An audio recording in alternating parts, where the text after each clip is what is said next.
নমস্কার বন্ধুরা, আমি আজ একটা রেসিপি অবশ্যই নিয়ে এসেছি, কিন্তু এটা একদম ইউনিক রেসিপি। এটা যদিও বা সম্পূর্ণ আমার মনে বলাটা ঠিক না, মানে আমার মাকে আমি দেখেছি। ছোট ছিলাম তখন, আমি ক্লাস 7-এ পড়তাম, সন্তোষী মায়ের ব্রত করতাম। তো তখনই মা আমাকে পেঁপের নানান রকম, যেহেতু ছানার কোনো মিষ্টি টিষ্টি খাওয়া যাবে না, তো তখন পেঁপের নানান রকম জিনিস করে খাওয়াতেন মা আমাকে। তার জন্য পেঁপের লাড্ডু আমার পোস্ট করা আছে। আজকে একটা আমি পেঁপেরই রেসিপি নিয়ে আসছি, দেখলে পরে বোঝা যাবে। খুব মজার, খুব ভালো, খুব টেস্টি, অথচ হেলদি। তাহলে বন্ধুরা মনোযোগ দিয়ে দেখবে আর পুরো ভিডিওটি দেখার অনুরোধ রইল। এই যে বন্ধুরা, আমি একটা বড় দেখে পেঁপে নিয়েছি। পেঁপেটা কিন্তু বেশ ম্যাচিওর, আমার বাড়ির পেঁপে। এরকম ম্যাচিওর পেঁপে হলে খুব ভালো হয়। আমি একটা কি বানাতে চলেছি, সম্পূর্ণ ভিডিও দেখলে বোঝা যাবে। বন্ধুরা তো দেখেছো কত বড় পেঁপে ছিল, তার মধ্যে আমি এই 2 পিস পেঁপে নিয়েছি। এই 2 পিস পেঁপে আমি প্রথমেই ভালো করে ছাড়িয়ে নিয়ে অনেকক্ষণ ধরে আমি জলে ভিজিয়ে রেখেছিলাম। হ্যাঁ, আর এটা আমি প্রেসারে একটু সিটি দিয়ে নেব, ভালো করে সিটি দিয়ে নেব। প্রেসারে ভালো করে সিটি দিয়ে নিলাম, আর গরম অবস্থাতেই এটা ভালো করে আমি এখন ম্যাক্স করে নেব। এইভাবে ম্যাক্স করে নিতে হবে যেন এতটুকুও গোটা না থাকে। এইভাবে আমি সম্পূর্ণটা ভালো করে ম্যাক্স করে নেব। বন্ধুরা, পেঁপে তো একটু জল জিনিস, তো এটা ভালো করে ম্যাক্স করে নিলাম। আর আমি এটা এখন একটা এই ছাঁকনিতে দিয়ে ভালো করে চেপে জলটা ভালো করে বের করে নেব। জল থাকলে চলবে না। এই যে বন্ধুরা, দেখিয়ে দিয়ে একটু কেমন জল বেরোচ্ছে। এই যে বুঝতে পারছেন নিশ্চয়ই, এই যে জল বেরোচ্ছে। এই জলগুলো থাকলে পরে না ঠিকঠাক হবে না। এই যে এই জলগুলোকে একদম বের করে নিতে হবে। নিশ্চয়ই বোঝা গেল বন্ধুরা। এখানে আমি কিছুটা জিনিস নিয়ে নিয়েছি, নিশ্চয়ই বোঝা যাচ্ছে। প্রথমেই বলি, এখানে আমি ঘি নিয়েছি। ঘিটা একটু এই গরম আছে তো, একটু গরমে বসিয়ে রেখেছি। জল তো খুব ভালো করেই ঝরিয়ে নিয়েছি। এটা নিয়েছি ছানা। এটা আমার প্রায় 600 দুধের ছানা। এই ছানাটা আমি বলে নিলাম। প্রথমে আমি ছানাটাকে ভালো করে ম্যাক্স করে নেব। নিয়েছি ময়দা, 2 চামচ চিনি, আর ময়দার মধ্যে আমি 2 চামচ সুজি নিয়েছি। এটা আমি সব একসাথে মিক্স করছি। ছানার জলটাও কিন্তু খুব ভালো করে ঝরিয়ে নিতে হবে, একদম জল থাকবে না। আমি কিভাবে ছানা কাটাই অনেক ভিডিওতে আমার দেওয়া আছে, তার জন্য আমি দিলাম না। আর এতে খোয়া দেয়, আমি খোয়া নিইনি, তার জন্য আমি এই আমুল স্প্রে দুধ নিয়েছি। দেখি কতটা লাগে, যেমন লাগবে। আমি 5 টাকা প্যাকেটে 2 প্যাকেট নিয়েছি। যতটা লাগবে আমি অবশ্যই দেখিয়েই দেব। ছানা মিক্সিং বলে দিলে চলবে না, আমি একবার খুব সুন্দরভাবে ম্যাক্স করে নিয়েছি। এই ছানার মধ্যেই আমি এখন 1 প্যাকেট দুধ দিয়ে দিচ্ছি। দুধটা দিয়ে ছানার সাথে ভালো করে আমি মিক্স করে নিচ্ছি। এবারে আমি এই ঘিটা দিয়ে দিলাম। ঘি অনেকটাই গলে গেছে, পেঁপেটা এখনো গরম আছে তো।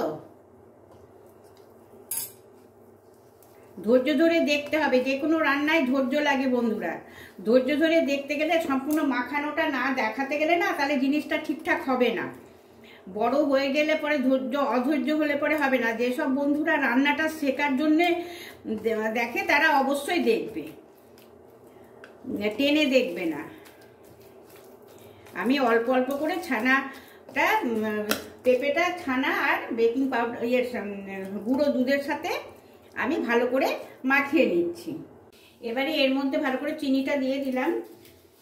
আমি 1 চামচ চিনি নিয়েছিলাম, আমি 2 চামচ বলেছিলাম না, 2 চামচ চিনি 1 চামচ। এবারে মিক্সড করে নিয়ে এবার আমি অল্প অল্প করে ময়দাটা দিয়ে দেব। একসঙ্গে কিন্তু সবগুলো দেব না, অল্প অল্প করে দিয়ে এইভাবে আমি মেখে নেব।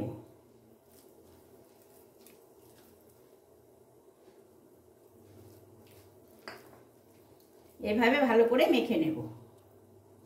এই যে বন্ধুরা, বাটির সম্পূর্ণ ময়দাটাই আমার এর মধ্যে লেগে গেছে। হ্যাঁ, আমি ঠিক এইরকম করে লসলসা করেই মাখলাম। এইভাবেই মাখতে হবে।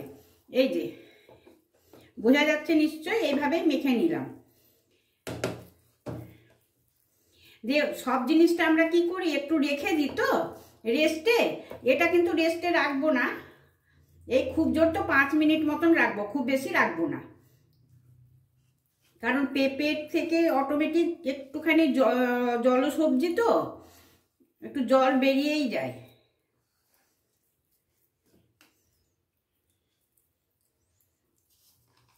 এটা এই 5 থেকে 10 মিনিট আমি রেখে দেব। একটু ঘি গলিয়ে নিলাম, যা ঠান্ডা ঘি জমে গেছে, চাপা খুলে নিলাম। আমি একটু করে হাতে এভাবে ঘি নিয়ে নিচ্ছি, হ্যাঁ, দিয়ে এইভাবে নিয়ে এইভাবে গড়িয়ে নিচ্ছি। যে কোনো শেপ গড়ানো যেতে পারে, এইভাবে আমি শেপ করে করে সব গড়িয়ে নিচ্ছি। আর পাশের ওভেনে কিন্তু আমি দিয়েছি, চিনির রসটা করে নিয়েছি। এইভাবে আমি গড়িয়ে নিচ্ছি। হ্যাঁ বন্ধুরা, আমি ভুলে গেছি, স্কিপ করে গেছি, আমি একটুখানি বেকিং সোডা দিয়েছি এর মধ্যে। কড়াইয়ের তেল গরম হয়ে গেছে, আমি একে একে দিয়ে এবারে ভেজে তুলে নেব। কড়াইয়ে দিয়ে দিয়েছি, এই যে পাল্টে দিয়েছি, ভালো করে লাল করে ভাজবো। এখন একটু গ্যাসটা সিম করে দিয়েছি। কি সুন্দর ফুলে উঠেছে, প্রচন্ড ভালো লাগে। মনে হয় না যে এটা পেঁপে, না বললে না কেউ বুঝতে পারবে না, মনে হবে কি যে দোকানে ছানার পান্তুয়া। এত সুন্দর লাগে আর প্রচন্ড হেলদি। পেঁপে তো কোনো ক্ষতি করে না, প্রচন্ড হেলদি। ব্যাস এইভাবে আমি ভেজে তুলে নেব। এরকম করে আমি একে একে গড়িয়ে তুলে ভেজে নিচ্ছি। সমস্ত ভেজে নিয়ে আমি এখানে ভালো করে রসে ভিজিয়ে দিয়েছি। সম্পূর্ণ রসে একবারে সুন্দরভাবে ভিজে গেছে। এখানে আমি সার্ভ করে নিয়েছি। তাহলে বন্ধুরা কেমন লাগছে? বন্ধুদের কমেন্টের আশায় রইলাম। বন্ধুরা বেশ কমেন্ট করে আমাকে জানাবে। আর আমি অনুরোধ করছি একবার এইভাবে বানিয়ে খেয়ে দেখবে। পেঁপের পান্তুয়া অসাধারণ স্বাদে। তাহলে বন্ধুরা আজকের মতো বাই, টাটা।